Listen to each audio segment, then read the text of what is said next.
What if I told you that in 1745 a young prince with just 7 companions landed in Scotland, convinced an army to follow him with nothing but words, and charisma conquered the Scottish capital in a fortnight, smashed a government army in less than 15 minutes, and then marched south until he was just 130 miles from London before the entire dream fell apart? Sounds like Hollywood, doesn't it? Except this actually happened. And for a few terrifying months, the British government genuinely believed they were about to lose everything. This is the story of Bonnie, Prince Charlie, and the Jacobite Rising of 1745, rebellion that came closer to success than anyone wants to admit. Scotland, 1745.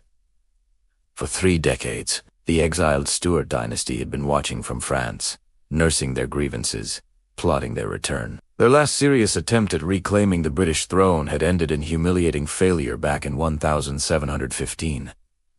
Since then, Britain had been ruled by the Hanoverian Georges-Germain princes who barely spoke English, and who, in the eyes of many Scots, and quite a few English Catholics, had absolutely no legitimate claim to the throne. But now, circumstances had shifted dramatically. Britain was embroiled in the War of Austrian Succession, with the bulk of its professional armies scattered across the European continent fighting the French. The home defenses were threadbare, mostly militia, garrison troops, and untested regiments. If there was ever going to be a moment to strike, this was it. Enter Charles Edward Stuart, known to history as Bonnie Prince Charlie. The grandson of the deposed King James II, Charles had grown up in exile, raised on stories of his family as lost kingdom and surrounded by courtiers who insisted he was the rightful heir to the British throne. He was young, he was handsome, he was charming, and he was absolutely convinced of his destiny. His father had tried and failed to reclaim the crown. Charles was determined not to repeat those mistakes. For years,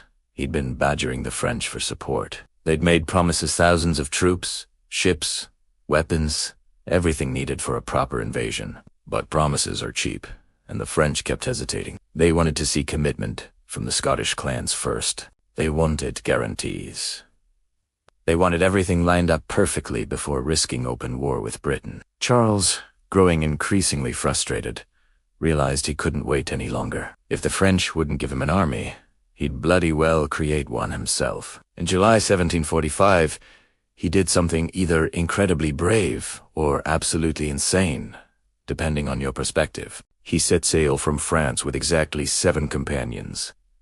7, not 7,000, not 707 men. His ship, the Du Talais, dodged Royal Navy patrols and made landfall in Scotland on the 23rd of July.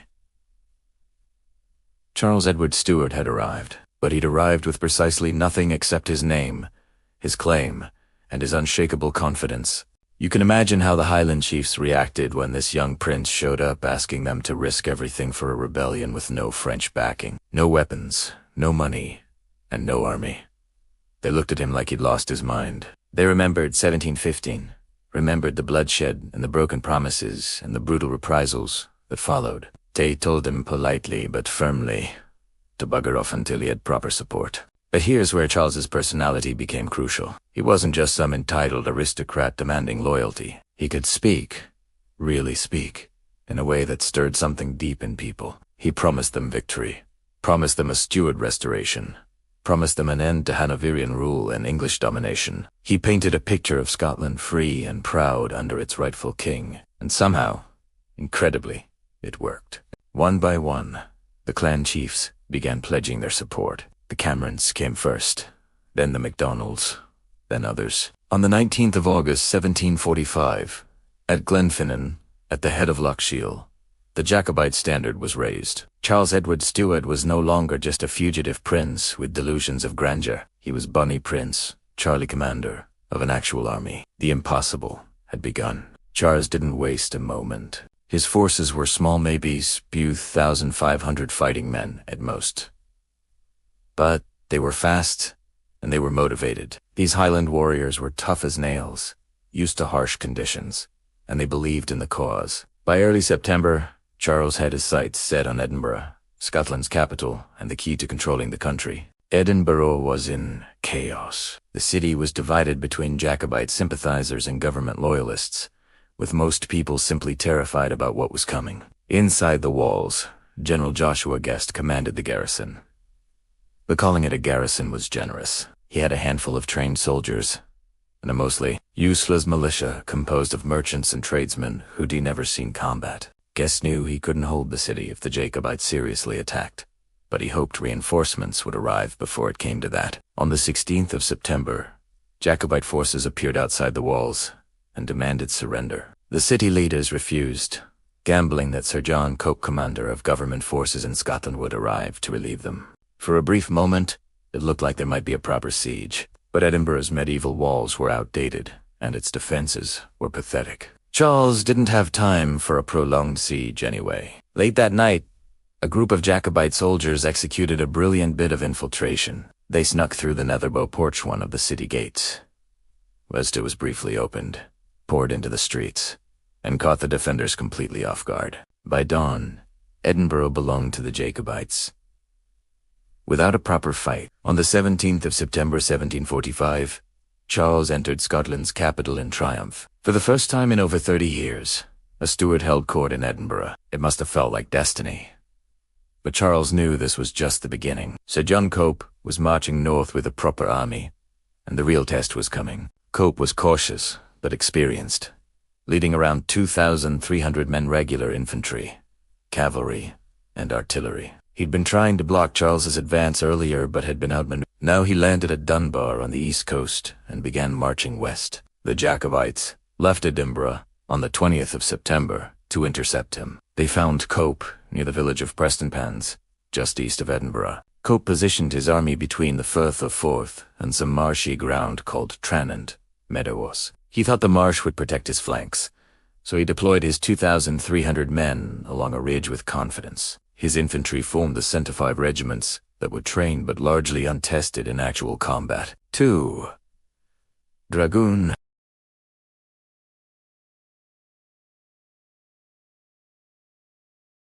regiments covered the left flank, and 6 small field guns were spaced along the front line. His right flank, near the coast, was lightly defended, because Cope believed the marshes made it impassable. It was a reasonable defensive position based on the terrain, and Cope was confident the Jacobites would have to attack frontally across open ground, where his cannons and musket volleys would cut them to pieces. But he'd underestimated Jacobite determination and local knowledge. The Jacobites, watching from behind Tranent, knew a frontal attack would be suicide. Their commanders, particularly Lord George Murray, a brilliant tactical mind, scouted the area carefully. That night, with help from a local farmer who knew the ground intimately, Murray found a narrow path through the supposedly impassable marsh on Cope's right flank. It was risky, moving troops through boggy ground in darkness, but if it worked, they'd hit Cope exactly where he was weakest. By 5 o'clock in the morning, around 2,500 Jacobite warriors had silently positioned themselves south of Prestonpans, directly on Cope's exposed right flank. They formed up quietly in the pre-dawn darkness. Charles himself stayed behind the lines on a small rise, observing. The plan was beautifully simple. Charge fast, hit hard, break Cope's army before they could properly react. As dawn broke on the 21st of September, the Jacobite line surged forward through the morning mist. This was the famous Highland charge, a terrifying tactic that had broken armies for centuries. Drums beat, war cries echoed. Warriors sprinted the last 100 yards, closing the distance before the red-coated government troops could properly adjust their lines.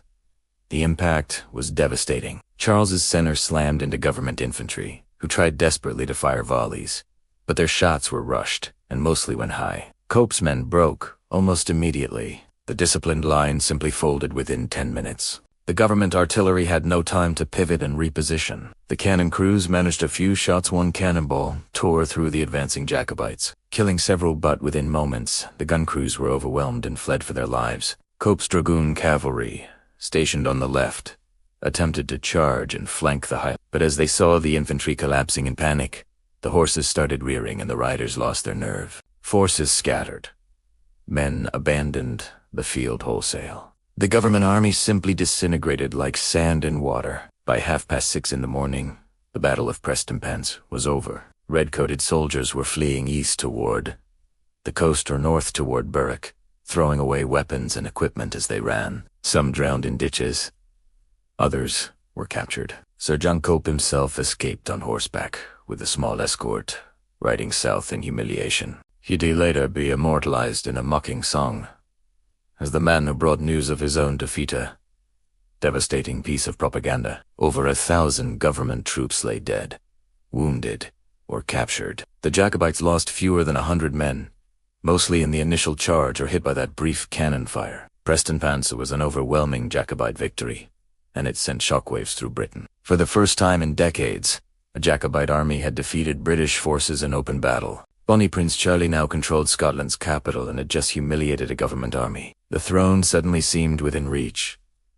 But Charles wasn't content with Scotland alone. He'd come to reclaim the entire kingdom, and that meant England. On the 8th of November 1745, the Jacobite army crossed the border with over 5,000 men. The invasion of England had begun, and for the British government, this was the nightmare scenario they'd feared. Town after town submitted without resistance. Carlisle fell, Manchester surrendered. The Jacobites moved south with frightening speed, encountering minimal opposition. By the 4th of December, they reached Derby, 130 miles from London. Think about that for a moment. An army that had started with 7 men was now less than a week's march from the capital of the British Empire.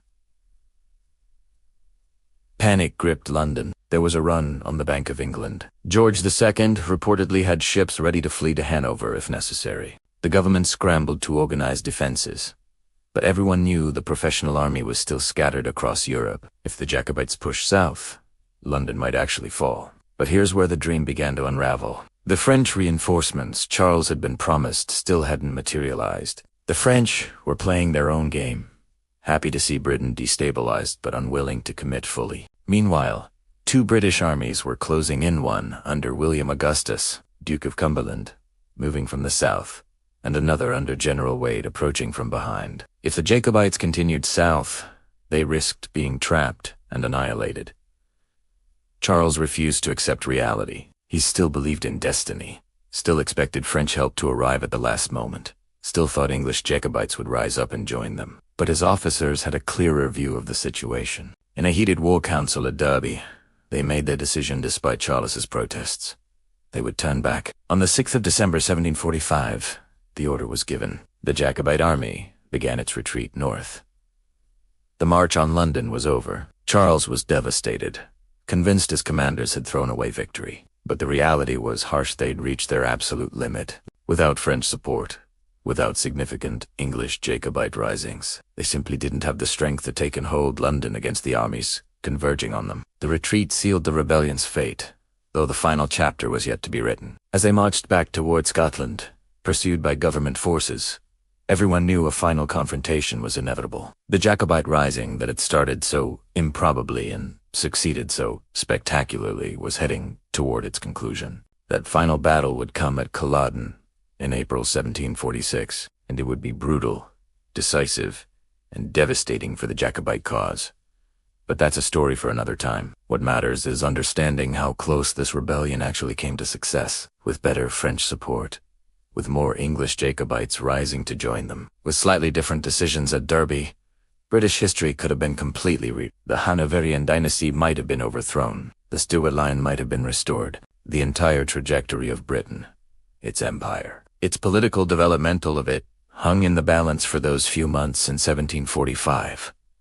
Charles Edward Stuart Bonnet, Prince Charlie, achieved something extraordinary. With nothing but charisma and conviction, he raised an army, conquered Scotland,